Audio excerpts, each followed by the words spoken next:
नमस्ते फ्रेंड्स, कैसे हैं आप सभी। आशा करती हूँ कि बढ़िया होंगे। मेरे बच्चे स्कूल जा रहे हैं, टिफ़िन वगैरह मैंने बना दिया है और आज टिफ़िन में क्या दिया है इसकी रेसिपी भी मैं आपके साथ शेयर करूँगी। बच्चों के जाने के बाद मैं लेती हूँ थायराइड वाला दवाई, थोड़ी देर रेस्ट करती हूँ। आप भी ऐसे ही करें। बच्चों के और हस्बैंड के जाने के बाद कभी भी तुरंत काम नहीं करना चाहिए, ऐसा कहते हैं हमारे घर के बड़े लोग, और उनकी बातें हमेशा फॉलो करनी चाहिए। एनीवेज, थायराइड की दवाई ले ली है मैंने और साथ में ये कुछ ऑर्डर रखे हैं मेरे, जो मैंने कल रात में बना दिए थे, पैक कर दिया था इन्हें। ये जो ऑर्डर है मेरे जाएंगे ऑनलाइन। तो फ्रेंड्स, जैसे आप लोगों के बहुत क्वेरीज आ रही हैं ऑर्डर के लिए, तो देखिए मेरा जो प्राइस है ना लड्डुओं का 1400 रुपये किलो है। लेकिन अभी जो प्राइस है ना 1400 रुपये किलो, इनमें ही मैं अपना शिपिंग चार्जेस लेती थी। लाइक अलग से मैंने कस्टमर से चार्जेस नहीं लिए थे शिपिंग के। बट जब मैंने इनको भेजा ना 275 250 रुपीज़ किलो के हिसाब से DTDC वालों ने लिया है चार्जेस, तो ये लड्डू मेरे को बहुत महंगे पड़े हैं। मतलब मुझे इसमें ऐसा कोई प्रॉफिट नहीं हुआ है, नुकसान ही है, क्योंकि सारे ड्राई फ्रूट्स काफ़ी महंगे हैं। 2800 रुपये किलो तो पिस्ता ही है, इसमें हरी इलायची बहुत महंगी, आपको पता ही होगा, मुझे बताने की आवश्यकता बिल्कुल भी नहीं है। तो जिनके भी ऑर्डर्स थे मैंने ये तो खैर दे दिए, क्योंकि मैंने उनसे एडवांस पेमेंट ले लिया था। बट आगे से मैं ये ऑर्डर नहीं ले सकती, क्योंकि मुझे कोई प्रॉफिट नहीं है। प्लस कस्टमर अगर 1700 रुपये के लड्डू मेरे से लेगा तो फिर बहुत महंगा पड़ जाएगा। इसलिए आप घर में बनाना, इसकी रेसिपी मैं आपको शेयर कर दूँगी, बहुत सरल है, आप आसानी से बना सकते हैं। आज मैं बना रही हूँ हस्बैंड के लिए पालक पनीर, जिसके लिए मैंने पालक लिया था और 3 टमाटर थे छोटू छोटू से। तो पालक मैंने धोकर साफ़ करके कुकर में डाला एज इट इज़, बिना काटे। और वहीं इसी प्लेट में मैंने 4 टमाटर, 3 थे, इनको 2 हिस्सों में कट करके पालक के ऊपर रख दिया था। और हाई फ्लेम पर थोड़ा सा पानी डालकर पालक में 1 सीटी लगा दी। टमाटर में पानी ना डालें, टमाटर को सिर्फ कटोरी में काट कर या प्लेट में काट कर कुकर के अंदर रख दीजिएगा और हाई फ्लेम पर बस आपको 1 सीटी लगानी है। जब ये सारी चीज़ें उबल जाए तब आप इसे स्टीम निकाल दीजिएगा कुकर की, और जो टमाटर है उसका छिलका निकाल कर इसे ब्लेंडर में डालिएगा। मिक्सी के जार में भी आप चॉप कर सकते हैं। मेरी मिक्सी ख़राब हो गई है। जैसे मैंने ये ड्राई फ्रूट्स वाले लड्डू बनाए थे ना, तो बहुत सारे लड्डू के लिए मैंने ड्राई फ्रूट्स पीसे थे, तो मेरी मिक्सी ख़राब हो गई है उस चक्कर में, इसलिए मैं इसका इस्तेमाल कर रही हूँ। तो इसमें मैंने डाला है बिना छिलके का टमाटर, साथ में अदरक और थोड़ी हरी मिर्ची 2 डाली है मैंने। इनको हम पीस लेंगे, फाइन पेस्ट बना लेंगे। और जब आप इस प्रकार से टमाटर का छिलका निकालकर पेस्ट बनाएंगे ना, तो आपका पालक पनीर बहुत शानदार बनेगा। कई बार पालक पनीर बनाने के बाद पालक से पानी छूटता है ना, तो वो क्यों छूटता है वो भी मैं आपको बताऊंगी। और अब इस रेसिपी के बाद ना, अगर आप इसे फॉलो करते हैं तो आपका पालक पनीर कभी पानी नहीं छोड़ेगा, इस बात की मेरी गारंटी है। तो बस इसी ब्लेंडर में हम इसी जार में वापस से पालक को पीस लेंगे। पालक के साथ हम थोड़ा हरा धनिया भी डालेंगे, डंठल वाला, इससे स्वाद अच्छा आता है। और मेरी उंगली चिथ गई है आज, ये ब्लड टाइप निकल गया, इसमें से ब्लड निकल गया, ब्लड टाइप नहीं ब्लड ही निकला है। तो पेन हो रहा था, बीच बीच में ध्यान दे रही हूँ उस पर, लेकिन अभी काम में इतनी बिजी हूँ कि बाद में ही ध्यान से देखूंगी। तो पालक को भी हम फाइन पेस्ट बना लेंगे। और बहुत ही शानदार पालक पनीर बिना लहसुन प्याज का आज हम बना रहे हैं। एकदम परफेक्ट रेसिपी आप बनाना, आपको बहुत बहुत ज़्यादा ही पसंद आएगा। दोनों चीज़ों को पीस लिया है मैंने, और ये लड्डू की रेसिपी मैं आपको दूंगी इसी वीडियो के नीचे। आप अपने घर में लड्डू बनाना, बहुत शानदार परिणाम आपको मिलेंगे। कढ़ाई में तेल को अच्छे से गर्म करके इसमें जीरा, तेज पत्ता डालेंगे, हींग डालेंगे, प्रोटीन के मसाले डालेंगे। इसमें जो टमाटर हमने पीसे थे वो डाल देंगे।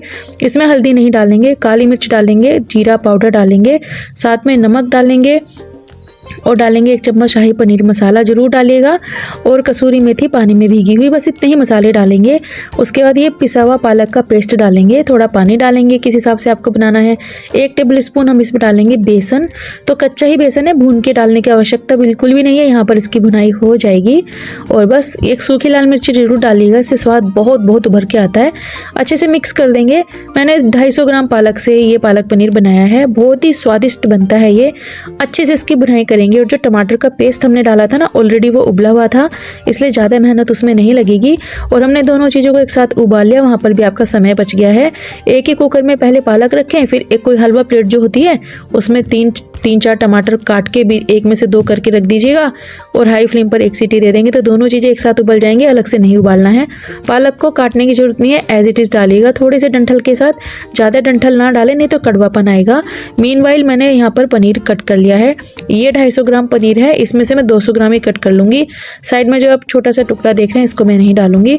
और मैंने यहाँ पर ट्रायंगल पीसेस निकाले हैं जो अच्छे लगते हैं पालक पनीर में, पर हाँ कोई सी भी शेप आप निकाल सकते हो। जो शेप होती है ना उससे टेस्ट में कोई फ़र्क नहीं आता। और ये देखिए यहाँ पे इसे 4 से 5 मिनट मैंने अच्छे से पका लिया है।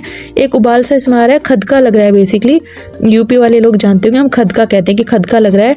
यहाँ पर इस टाइम पर ना छींटे बहुत लगती है, तो आप थोड़ा ध्यान से इसे चलाएं। और जब इस प्रकार का हो ना कि खदका लग रहा है अच्छे से, तब आप ये पनीर इसमें डाल दीजिएगा अच्छे से। बहुत ही स्वादिष्ट रेसिपी है ये, आपको मज़ा आ जाएगा इसे खाने के बाद। बहुत ही मज़ेदार बनता है, आप बनाना इसे ऐसे, और सुबह की भागदौड़ में फटाफट बन जाएगा। बिल्कुल ऐसा नहीं है कि रात में आपको पालक को उबाल के रखना है। अगर आप उबाल के रखना चाहते हैं तो और भी बढ़िया है, आपका सुबह का काम और भी बच जाएगा। अब मैंने एक टुकड़ा इसमें मलाई का ऐड कर दिया है। अगर आपके पास मलाई नहीं है, यहाँ पर 2 चम्मच ड्राई मिल्क पाउडर डालिएगा। अगर वो भी नहीं है तो गाढ़ी दही डालिएगा। अगर वो भी नहीं है तो आधा कप दूध ऐड करिएगा। चारों में से कोई सा ना कोई सा विकल्प आपके पास ज़रूर होगा, तो ज़रूर डालिएगा। और सबसे अंत में इसमें डालेंगे हम घर का मसाला, गरम मसाला 1/4 टीस्पून, जो मेरे घर का ही है वो मैंने इसमें डाला है। गरम मसाले के लिए आप मुझे मैसेंजर में मैसेज कर सकते हैं, मैं आपको बता दूंगी कि कितने रुपए किलो है और कैसे है। एनीवेज मैंने पालक पनीर को दूसरी गैस पे शिफ्ट कर दिया है। घर की मलाई डाली थी, उसे थोड़ी देर पकाया है। पालक में पनीर डालने के बाद ज़्यादा ना पकाएं। मैंने कुछ काजू भी यहाँ पर फ्राई कर लिए हैं। चूँकि हम लहसुन प्याज नहीं खा रहे हैं तो मैंने यहाँ पर काजू फ्राई किए हैं। अगर आप लहसुन वगैरह खाते हैं तो शुद्ध घी में थोड़ा सा एकदम बारीक चॉप करके लहसुन को फ्राई करना, थोड़ा डार्क उसे फ्राई करना है आपको। जो ज़्यादा भुन जाता है ना, उसका स्वाद बहुत अद्भुत आता है इस पालक पनीर में। मैंने यहाँ पर काजू रोस्ट कर लिए हैं। मेरे काजू ऐसे थोड़े ज़्यादा रोस्ट हो गए हैं, इतने रोस्ट नहीं करने हैं। थोड़ा जब सुनहरा हो जाए तब तक रोस्ट करिएगा घी में इन्हें। और आप चाहे तो थोड़ी सी लाल मिर्ची भी डाल सकते हैं, मैंने नहीं डाला है। हरा हरा कलर बढ़िया लगता है पालक पनीर का, जो एकदम परफेक्ट आया है। अब मैं हस्बैंड के खाने के लिए पहले पराठे बनाऊंगी, क्योंकि आज उन्हें जल्दी जाना है, तो जल्दी जल्दी मैं सारे काम कर रही हूँ। बच्चों के टिफ़िन में मैंने क्या दिया है उसकी रेसिपी भी आपको मिल जाएगी। बहुत ही शानदार, सरल, टेस्टी रेसिपी बिना लहसुन प्याज के आप कैसे बना सकते हैं सुबह की भागदौड़ में। अगर आपके बच्चे रोज़ रोज़ एक ही प्रकार का खाना खाकर बोर हो जाएं, आपको शिकायत करने लगी कि जब देखो रोटी पूरी पराठा देते हैं आप, कुछ और नहीं देते हैं, तो उसी प्रकार से मैंने एक रेसिपी बनाई है। बहुत ही मज़ेदार है, बहुत ही बढ़िया है, हेल्दी है, खासकर बच्चों को बहुत बहुत पसंद आती है। और सुबह की भागदौड़ में विदिन फ्यू मिनट्स आप बना भी सकते हैं। वो रेसिपी मैं आपको ज़रूर दूंगी, तो आप उसे भी बनाइएगा। वीडियो पसंद आती है तो लाइक कमेंट शेयर ज़रूर कर दीजिएगा। आप मुझे कहाँ से देख रहे हैं, आपका नाम क्या है, ज़रूर बताना। और आप किस प्रकार से पालक पनीर बनाते हैं ये भी कमेंट सेक्शन में लिख के बताना। हो सकता है आप मुझसे भी बढ़िया पालक पनीर बनाते हो, आपकी रेसिपी बहुत ही शानदार हो। हम एक दूसरे से सीखते हैं और सीखना चाहिए। हम लोगों को एक दूसरे से बढ़िया बढ़िया आदतें सीखने में अच्छा लगता है, बढ़िया लगता है। जैसे होता है ना कि अपने हाथ का खाना स्वाद नहीं लगता, दूसरों के हाथ की सब्जी बड़ी अच्छी लगती है, तो बिल्कुल ऐसा ही मेरा भी है। जब आप लोग मेरे साथ अपने आइडिया शेयर करते हो मुझे बहुत अच्छा लगता है और मैं उन्हें फॉलो भी करती हूँ। एनीवेज यहाँ पर चाय भी बना दी है मैंने और पराठे बना दिए हैं। बटर में बनाए हैं मैंने पराठे, क्योंकि मेरा शुद्ध घी खत्म हो चुका है घर वाला। तो अभी मैंने मलाई निकाल के रख दी है फ्रीजर से बाहर। तो कुछ कमेंट आते हैं कि मलाई कैसे स्टोर करें। जब भी आपको मलाई स्टोर करनी है फॉर बटर पर्पस या घी बनाने के पर्पस से, तो हमेशा मलाई को फ्रीजर में स्टोर करिएगा। वहाँ जहाँ पर आप बर्फ़ जमाते हैं वहाँ पर स्टोर करेंगे तो महीने भर की मलाई में भी स्मेल नहीं होगा। फ्रिज में रखेंगे तो 10 दिन की मलाई में पीलापन आएगा, उसमें अजीब सी स्मेल आएगी और फिर घी में से भी महकानी शुरू हो जाएगी। इसलिए वो ना करें, आप हमेशा फ्रीजर में स्टोर करिएगा। और जिस दिन आपको मक्खन बनाना हो उस दिन उस मलाई को फ्रीजर से निकालकर किचन में रख दीजिएगा रात भर। चूँकि इसमें आइस होती है तो सुबह तक होते होते वो एकदम रूम टेम्परेचर पे आ जाती है, बिल्कुल भी ख़राब नहीं होती है। मैं ऐसे ही करती हूँ। अब ये सारा काम करने के बाद मुझे घी ही बनाना है, तो मैंने मलाई ऑलरेडी बाहर निकाल के रखी है। तो देखिए मेरा पालक पनीर बन चुका है, हस्बैंड का नाश्ता भी तैयार है, चाय बन चुकी है, पराठे बना दिए हैं, फुलके भी बन गए हैं टिफ़िन के लिए, और अब मैंने खीरा भी कट कर लिया है। तो सारे काम ऑन द टाइम हो रहे हैं, इवन समय से पहले। तो इस प्रकार से आप भी प्लानिंग कर सकती हैं। बिल्कुल ऐसा नहीं है कि हमें रात में तैयारी शुरू करनी है। मैं बहुत रेयरली रात में अपनी प्रिपरेशन करती हूँ, सुबह में ही सारी तैयारी करती हूँ। और ये है बच्चों का टिफ़िन जो मैंने आज बच्चों को टिफ़िन में दिया था। ये सूजी का ढोकला बहुत अच्छा लगता है मेरे बच्चों को, बहुत ही ज़्यादा पसंद आता है उन्हें। तो जब उन्हें ये होता है ना कि कुछ अलग सा बनाए मम्मा, तो मैं ये बना देती हूँ क्योंकि फटाफट बन जाता है। प्लस इसका सारा सामान घर में उपलब्ध भी होता है, जैसे सूजी हुई, दही हुआ, बस ये 2-3 चीज़ें ही चाहिए। और ये बहुत टेस्टी फ्लफ़ी स्पॉन्जी बनता है बिना मीठे सोडे के बनाए। देखिए कितना जालीदार है। तो सुबह सुबह बहुत बढ़िया लगता भी है ये, आप इसे बनाना। तो ये थोड़ा सा बचा था, मैं हस्बैंड के टिफ़िन में ना शॉर्ट ब्रेक के लिए दे रही हूँ। हस्बैंड का भी 11 बजे शॉर्ट ब्रेक होता है, टी टाइम ब्रेक, तो चाय नहीं पीते हैं वो। मैं घर से फ्रूट्स उन्हें देती हूँ, तो आज मैंने फ्रूट्स की जगह उन्हें ये ढोकला दे दिया है, जो बहुत ही शानदार बनता है। इसके साथ मैंने चटनी नहीं बनाई है, आप इसके साथ कोकोनट चटनी बनाना, मेरे पास नहीं था, मैंने नहीं बनाया है। और मेरे बच्चों को स्कूल में चटनी वगैरह अच्छा भी नहीं लगता, वो ऐसे ही खाना पसंद करते हैं। और ये देखिए हमारा पालक पनीर कितना शानदार बना है, कलर एकदम परफेक्ट आया है इसका। तो चलिए फटाफट हस्बैंड का टिफ़िन पैक कर देते हैं। मैंने हस्बैंड को नाश्ते में थोड़ा सा टेस्ट कराया था, उन्होंने कहा बहुत बहुत शानदार बना है नेहा, बहुत ही परफेक्ट।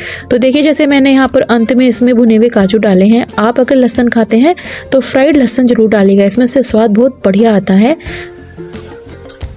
आज मैंने हस्बैंड के टिफिन के लिए बनाया है पालक पनीर, बहुत टेस्टी बनता है, बिना लहसुन प्याज का है। आप इसे ट्राई करना, आपको बहुत पसंद आएगा।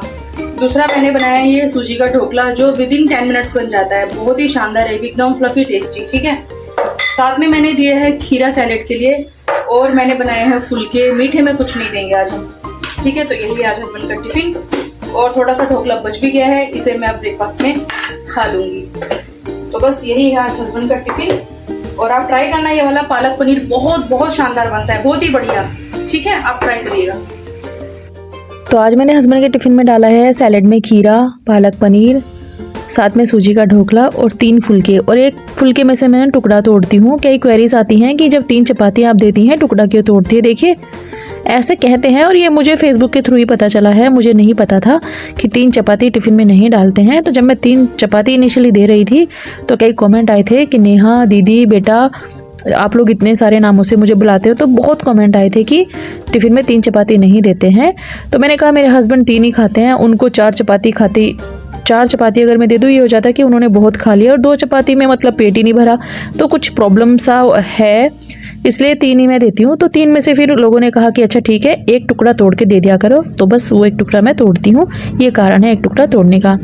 एनीवेज ये हैं वो लड्डू जिनके लिए बहुत क्वेरीज आ रही है, बहुत शानदार लड्डू बनते हैं। जैसे कि मैंने कहा कि काफ़ी महंगे पड़ रहे हैं ऑनलाइन भेजने में, 1400 रुपये किलो अगर मैंने भेजती हूँ तो मुझे बिल्कुल भी फ़ायदा नहीं है, लॉस है, क्योंकि 275 रुपये में शिपिंग चार्जेस दे रही हूँ अपनी जेब से, प्लस मैं डब्बे का पैसा भी नहीं लेती कस्टमर से, 70 रुपीज़ का डब्बा आता है। तो मुझे इसमें एज सच कोई प्रॉफिट नहीं हुआ है, पर चूंकि मैंने एडवांस पेमेंट ले ली थी तो मैंने ये ऑर्डर फुलफिल कर दिए हैं। But now I can't take this order, क्योंकि बिल्कुल भी फ़ायदा नहीं है और बहुत मेहनत है। ये लड्डू बनाने में हाथों में ना बहुत दर्द हो जाता है, क्योंकि चंकी चंकी लड्डू हैं। ये जो ड्राई फ्रूट्स हैं आप देख रहे हैं कोर्सली पिसे हुए हैं, जब आप इन्हें बांधते हैं ना तो हाथों में दर्द होना शुरू हो जाता है। बट मैं अपने कुकिंग से बहुत प्यार करती हूँ, मुझे एज सच पेन वेन की कोई परवाह नहीं है। बट हाँ, कस्टमर से अगर मैं बोलूँगी कि 275 रुपये डिलीवरी के दो तो उनको भी बुरा लगेगा, क्योंकि 275 रुपये छोटा अमाउंट नहीं है, और मैं अपनी जेब से दे रही हूँ, तो मुझे पता है कि इसमें मुझे बिल्कुल फ़ायदा नहीं हुआ है, टोटल लॉस मेरे इन ऑर्डर्स में हुआ है। बट कोई नहीं, चलेगा। मैं चाहती थी कि टेस्ट मेरे कस्टमर तक पहुँचे, तो वो मेरा मेन मोटो था यहाँ तक, और मैंने वो पहुँचा दिया है। बट अब मैं यहाँ ऑर्डर नहीं ले सकती। तो गाइज़ इसकी रेसिपी मैं आपको दूंगी, आप अपने घर पे बनाना, बहुत ही शानदार बनेंगे, कुछ भी परिवर्तन नहीं आएगा, ये मेरी गारंटी है। तो रिसेंटली मैंने विजिट किया था होम सेंटर में। आप आजकल हर शहर में होम सेंटर है। गाइस फेस्टिवल का सीज़न है ना, इसलिए यहाँ पर बहुत बढ़िया ऑफर्स लगे हुए हैं, 70, 30% ऑफ, 80% ऑफ। तो डिफरेंट स्टफ़ पे डिफरेंट ऑफर्स हैं। क्रोकरी पे बहुत बढ़िया ऑफर्स है, मैं दिखाऊंगी आपको। देखिए कितना बढ़िया स्टफ़ है इनका, एकदम शानदार। तो नए नए ऑफ़र्स यहाँ पर आते रहते हैं, वही मैं आपको दिखा रही हूँ। तो अगर आपके सिटी में है ना तो आप ज़रूर जाइएगा। मेरी कोशिश ये होती है कि जब कुछ ऑफ़र्स हो ना तो मैं आपके साथ शेयर करूँ, क्योंकि बहुत बढ़िया कई बार डील्स मिल जाते हैं। तो जैसे फेस्टिवल पे हम लोग अपने घर में कुछ परिवर्तन करते हैं, तो आप जाइएगा। देखिए 50% ऑफ लिखा हुआ है ना, और 50% ऑफ है। मैंने और मेरे हस्बैंड ने यहाँ से ढेर सारी शॉपिंग करी है, मतलब किसी और के लिए किया है, हमने अपने लिए नहीं किया है। मैं फालतू में खर्चे नहीं करती हूँ, अगर मुझे किसी चीज़ की ज़रूरत नहीं है तो मैं बिल्कुल नहीं लेती हूँ। और ये मैं आपको भी बोलूँगी कि भाई आप यहाँ पर विजिट करना चाहती हैं तो कर सकते हैं। देखिए ये मेरे जैसा चॉपर है जो मैं इस्तेमाल करती हूँ, इसका प्राइस देखिए 1299 है। ठीक है, तो आपको जैसे बहुत कमेंट आते हैं कि ये कहाँ से लिया, तो आप ऐसे होम सेंटर में जाके ले सकती हैं। ऑनलाइन भी आपको मिल जाएगा ये, कहीं से भी, अमेज़न से, फ्लिपकार्ट से, जहाँ से चाहे आप ले सकते हैं। मैंने इसे अमेज़न से लिया था कई साल पहले, काफ़ी पुराना है ये। और देखिए मैं अगेन आपको बोल रही हूँ कि अगर आपको ज़रूरत है किसी चीज़ की तो आप ज़रूर विजिट करिएगा, और या फिर आप विजिट करें। कई बार ना बहुत बढ़िया ऑफर होते हैं। जैसे मैंने यहाँ से बस 2 चीज़ें पिक की हैं जो मुझे बहुत अच्छी डील लगी थी, वो ऑलरेडी मैंने आपके साथ शेयर कर दिया था, तो मैं दिखाऊंगी आपको वो क्या डील है। तो ऐसे घूमते फिरते हुए रहना चाहिए। कई बार ना कहते हैं ना कि बढ़िया वाला चांस मिल जाता है। देखो 70% ऑफ है ना, तो यहाँ से अगर आपको कुछ चाहिए तो आप ले सकती हैं। जैसे आप कुछ वीडियोस बनाते हैं, कुकिंग के व्लॉग बनाते हैं, कुछ बढ़िया बढ़िया बर्तन हमें 1-2 चाहिए। वैसे तो ऐसा कुछ मैं बिलीव नहीं करती इन चीज़ों में, क्योंकि स्वाद मैटर करता है। अब ये बर्तन वगैरह ही चेंज करते रहेंगे और वीडियोज़ ना चले तो क्या फ़ायदा हुआ, है ना। कॉन्टेंट पर ध्यान देना चाहिए, इन चीज़ों पर नहीं, मेरे हिसाब से। तो ये देखिए कितनी अच्छी डील थी, 70% ऑफ था। पर अगेन मेरे काम का चीज़ नहीं है, मैं क्या करूँगी इसको लेके घर में ला के रख दूँ अलमारियों में, कोई फ़ायदा नहीं है। इसलिए आप पहले पूरा विजिट कर लें, और जहाँ आपको लगे कि हाँ मुझे ये चीज़ चाहिए तो बस वही एक चीज़ उठाएं। फालतू बिल्कुल भी खर्चा ना करें, क्योंकि इनको ले जाकर अलमारियों में भर दिया जाता है और ये कभी भी बाहर नहीं निकलते। हम मेरे केस में ऐसा होता था बहुत पहले, बट मैंने पल्ले में गांठ मार ली कि फालतू चीज़ें मैं बिल्कुल नहीं खरीदूंगी। जो मुझे चाहिए, मुझे पता है लालच आता है चीज़ें देखकर, ये चीज़ें अट्रैक्ट करती हैं, मन करता है मैं ये भी ले लूँ वो भी ले लूँ, लेकिन ले लेके घर में भर लोगे उसमें कोई समझदारी बिल्कुल भी नहीं है। तो जो चीज़ आपको चाहिए वही देखो, आप वही लो, ठीक है फ्रेंड्स। तो यहाँ पर वैसे ऑफर्स बहुत ही शानदार लगे हुए हैं, बहुत ही बढ़िया। तो कुछ एक चीज़ मुझे बहुत पसंद आई थी, बट मैं फिर से कह रही हूँ, मैंने पन पे पत्थर रखा कि नेहा स्ट्रॉन्ग बन, आगे चल। इन चीज़ों में कुछ नहीं रखा। समझदारी यही है कि जो ज़रूरत है वही लो, ठीक है गाइज। तो ये फॉर्मूला आप अपनी लाइफ में फॉलो करिएगा। फालतू खर्चा कभी नहीं करना चाहिए, कभी भी नहीं, चाहे आपके पास कितना भी पैसा हो, कभी ना करें आप। जो ज़रूरत है वही सामान लें। तो ये देखिए ये बास्केट्स वगैरह, जैसे मुझे बहुत कमेंट आते हैं ऑर्गेनाइज़र ले लो, ऑर्गेनाइज़र ले लो, तो ये वही ऑर्गेनाइज़र्स हैं। मेरे पास बहुत सारे हैं ऑलरेडी। अब मैं ये ले लूँ, कहाँ रखूँ इन्हें, है ना। इसलिए जैसा चल रहा है चलने दीजिए, कोई दिक्कत नहीं है। तो बहुत ही बढ़िया बढ़िया यहाँ पर ऑफर थे। मैंने कुछ एक सामान पिक किया था यहाँ से, मैं दिखाऊंगी आपको आगे। तो जैसे आपको बाथरूम के लिए कुछ चाहिए या फिर आपको स्टोरेज के लिए कुछ चाहिए, सभी पे ऑफर था बढ़िया वाला। ऐसा नहीं है कि छोटा मोटा ऑफर था, अच्छा खासा ऑफर था, और क्वालिटी यहाँ की बहुत ही शानदार है। मैंने यहाँ से बच्चों के लिए ना 2 वाटर बोतल उठाए थे जो बाय 1 गेट 1 था। आप कभी भी ऐसा ना करें कि किसी भी मॉल में आप घुस गए और सबसे पहले सामने जो दिखा आपने वो उठा लिया, वो कतई ना करें। पहले घूमें, आप पहले अच्छे से विजिट करें और आप देखिए। कई बार क्या होता है कि हम पहले से चीज़ें उठा लेते हैं और बाद में पता चलता है। ये देखिए मैंने ये लिया था गाइस, 50% ऑफ ये लिया था मैंने, और ये मुझे सिर्फ 149 रुपीज़ या 169 का पड़ा था। MRP इसकी बहुत ज़्यादा थी, पर चूंकि ऑफर में था तो मैंने ये चीज़ ले ली थी। देखो मैं दिखाऊंगी इसका प्राइस क्या है। ये 3 का सेट था, मैंने ये लिया था, अभी निकल गया इसका प्राइस। ये इसकी जो कॉस्टिंग थी ना MRP 500 समथिंग था, बट मुझे ये मिला था 169 या 149 ऐसे कुछ। और ये देखिए इस तरह के जो डाइनिंग टेबल के मैट्स होते हैं वो भी यहाँ पर अच्छे थे, अच्छा ऑफर था। पर भैया हमारे पास तो डाइनिंग टेबल ही नहीं है, हम इसका लेकर क्या करेंगे, है ना। इसलिए मैंने ये नहीं लिया। तो अगर आपके नियर बाई होम सेंटर है ज़रूर विजिट करिएगा, आपको बहुत बढ़िया चीज़ें मिल सकती है काफ़ी सस्ते उसमें। तो बस यहीं तक था मेरा आज का वीडियो पसंद आता है तो लाइक कमेंट शेयर करना कतई ना भूलें। और आप मुझे कहाँ से देख रहे हैं, आपका नाम क्या है, कमेंट सेक्शन में लिख के ज़रूर बताना। और ये पालक पनीर की रेसिपी ट्राई ज़रूर करना, आप इसे बार बार बनाओगे और हर कोई आपकी तारीफ़ करता बिल्कुल नहीं थकेगा। जो 1 चम्मच बेसन हमने इसमें डाला है, ये जो बेसन है यही सीक्रेट इंग्रेडिएंट है इस पालक पनीर का। कई बार जब हम पालक पनीर बनाते हैं, पालक में से पानी छूटता है ना, कटोरी में रखेंगे पानी बहता है, बिल्कुल अच्छा नहीं लगता। मेरी तो इच्छा ही नहीं होती वो सब्जी खाने की जो पानी छोड़ दे। तो उस पानी को कंट्रोल करने के लिए हमने इसमें बेसन का इस्तेमाल किया था, ठीक है गाइस। तो आप परेशान ना हो कि पालक को हम भून के डालें, सॉरी बेसन को भून के डालेंगे तो ही स्वाद अच्छा आएगा, ऐसा बिल्कुल नहीं है। कच्चा बेसन 1 चम्मच डालिएगा, उससे स्वाद अच्छा आता है। ये वाटर बोतल मैंने मेरे बच्चों के लिए लिए थे बाय 1 गेट 1, और ये वाला बोतल भी मेरे पास ऑलरेडी है। तो बस यहीं तक था वीडियो। पसंद आए तो लाइक कमेंट शेयर करना ना भूलें।